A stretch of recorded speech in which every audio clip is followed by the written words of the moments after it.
Hello and welcome to the Full Octane Garage. I'm James. And I'm Curt. And today we are going to talk about Corvettes. Let's get to it.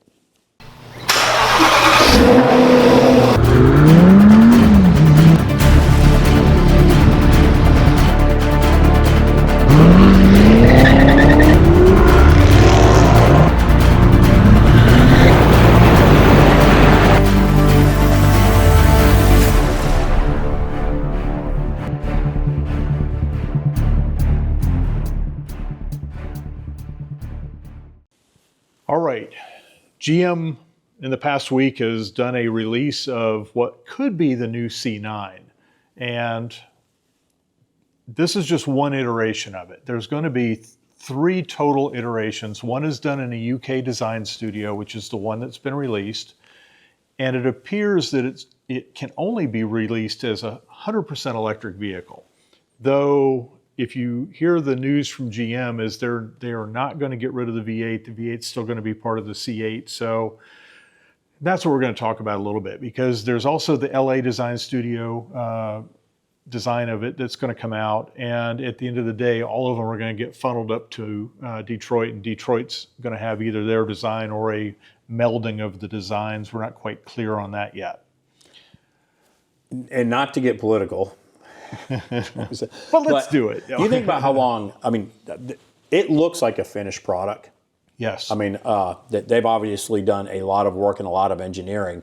So I suspect that this has been a project for the last year, long before they knew what the election was going to be. Yep. And about the repeal of a lot of these EV mandates and all. And so I think this is going back to the idea last year where everything was going to be electric at some point in time.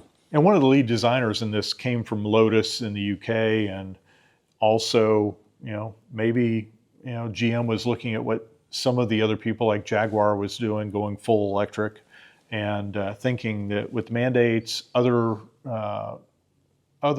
car manufacturers going the same direction at the time, that it might make sense. And since they're doing all of their modeling in clay and multi-month design, I mean, this is a very drawn-out process. They're probably so far down the road that they really can't backpedal a lot very quickly without a lot of major redesign.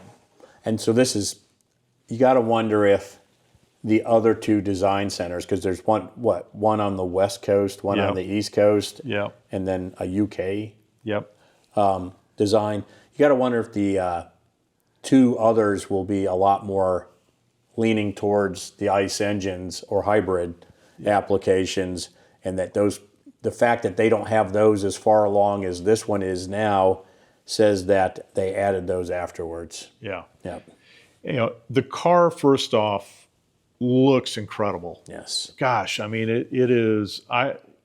If only it had gasoline versions, it would be in my top 2 tomorrow. I mean, it is incredibly looking. Looks like there's a Lotus supercar that came out a few years ago that has similar, especially the airflow things underneath, the splitters and all, and then the Aston Martin Valkyrie. Yeah, very similar.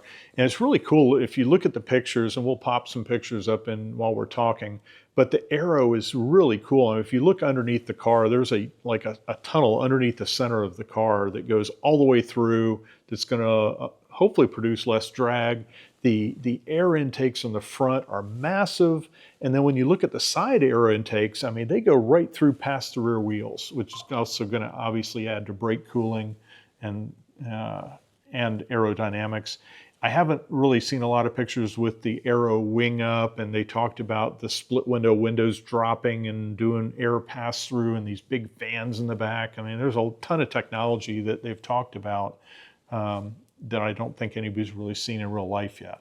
What we do know is there's no way they're cramming a Corvette 8-cylinder engine in that thing the way it sits now. It's definitively that design is going to be an electric car. Yeah, and they even clearly said that in the Top Gear video, where they pushed all of the wheels out away from the driver cockpit, having the driver cockpit very central in the vehicle. Electric motors allow them to do that, especially with the big tunnel underneath the car. And then, also in general, the way that the batteries are going to set behind the drivers to really give a little bit more rear biased in a weight distribution standpoint. So they said something about a T battery. So I'm assuming some will go down the center console and some will go over behind each driver and passenger. I mean, it looks like a European track-only car because there's no way with this is a concept car, Yeah. and so it's all blown out of proportion. And again, it looks fantastic, but like bumper ratings, no place for a tag. If air conditioning Clearance. goes out, no roll down windows, so you're never going to be able to drive that car if the air conditioning fails. What if you lose power and because it's got these crazy doors?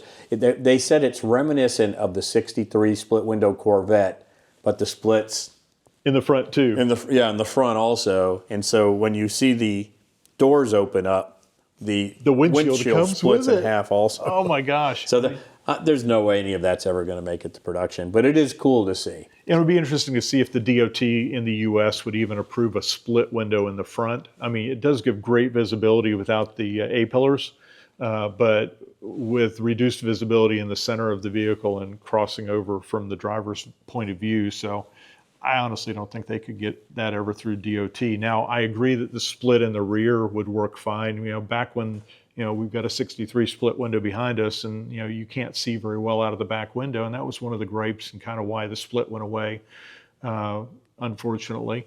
But now the split could be back, and now that you have rear-facing cameras, you don't really need to have a split. And the split's there; it doesn't matter. Curt and I, of course, watched other people's videos and talked about this for a minute. We think that one of the major concerns, if they lean towards this particular design, is taking a look at their current demographic and their past demographic. Because who is that going to be? You got a bunch of old American guys over 50 years old, right? With New Balance sneakers. That's right, and cargo shorts, Yeah. which we both have.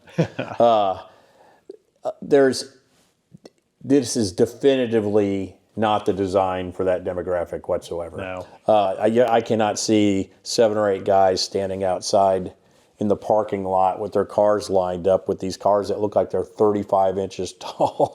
Yeah, they're going to rip the shorts of their cargo pants trying to get in and out of it. So it's interesting, and the fact that like this with being all EV, that certainly won't fly Now, with their customer base. well, and you think about long term, I mean, the C8 Corvette has already introduced some higher maintenance costs due to the transmission configuration and complexity in the transmission maintenance required. With this, the EV, so you get it's like a LaFerrari or something of that nature, where a LaFerrari battery pack, which isn't a full electric, costs $250,000 to replace. Now, granted, the Corvette will be higher production, but you think a Tesla is $20,000 to replace. A supercar like this has got to be $50,000 or $60,000 if the battery packs go bad. Right. Now, granted, you don't have a whole lot of other maintenance, but still. And let me throw my 2 cents in on, and I'm just going to say it because we're both fans. We've got them in our driveway and we've had them in our garage. I'm not sure GM has the whole electric thing figured out yet. No, their technology is... Not necessarily on the batteries, although there may be something there I don't know. But it's just like all of the other controls that go into having an all-EV car with the displays. You can't even get your electric fill door to open. I know, right. On a Hummer, So and then you look at this next step. There's so many systems. I think my GMC, what do I have? The Hummer EV had 47 systems or something like that. And whenever I took it to the dealer for whatever reason, which was sometimes twice a week, it took 48 hours for them to update the 47 systems. What's something like that going to have? Well, like, Hoovie's Garage, and him and April got one of those Lyrics, and they have had it to the shop multiple times, I believe, for just the infotainment system is whacked on it. I mean, just trying to, it'll go dark sometimes, it'll have, and that all is the information you need to drive the vehicle, to understand how much power you have, understand everything about the vehicle, because it all works through electronics now. And so what's the life expectancy of that too? You think a computer is good for 3 to 5 years, a laptop, and then there's new technology that kind of leapfrogs forward. They're not gonna be able to just snap a computer out of the car and put a new one in. That car is disposable at some point. Right. That's the whole idea behind the Teslas. Yeah. They've got a 10-year lifespan, and then the expense to replace the battery will exceed the value of the vehicle. And so I guess you just park it on the side of the road and walk home and go get you another one. But this looks like, I will say, this looks like a $500,000 supercar to $1 million supercar all day long. If they built it anything like that, it would have to be that. But in reality though, the new Corvette, it's still going to have to be under $200,000, or they're going to miss 95% of their customer base. Because the people that buy Corvettes are looking for supercar performance on a smaller budget than European cars. Well, it depends on how long the tariffs last. If the tariffs last a long time, you might have some people shifting to an exotic American car. Yeah, no, I can see that. It's possible. Yep. But I don't think so. I don't either. So we're looking. So I guess we're looking forward to seeing what the other two designs are going to look like, and then what the end result's going to be. It's crazy to think that the C8 is getting close to the end of its cycle, and that they've already had they've got the C8, the Z51, the Z06, the E-Ray, the ZR1's coming down the pipe. Apparently, there's a Grand Sport coming. Oh, that'd be cool. Yeah. Yeah. Other than I'm bummed because I thought I got the last of the Grand Sports. There you go. In C7. But. And then the Zora. Oh yeah. Whatever that is. But I get if this comes out in the next 2 or 3 years, I don't know. I guess I'll have to buy another one. It looks like you're going to lose a little bit of value. I don't know if I'll get rid of the Z06 this time though. So this is kind of once again, this is brand new information. We watched a couple videos. You're probably seeing them now. Brink of Speed and Top Gear 2 that we saw. We want to give them credit for some of the information they've already put out. So what are y'all's thoughts about a mid-engine, super, almost hypercar looking new Corvette that's all electric? Or what do you think they're going to come up with? And how much would you pay for one of these? Yeah. Could you? Yeah. Could you? Yeah.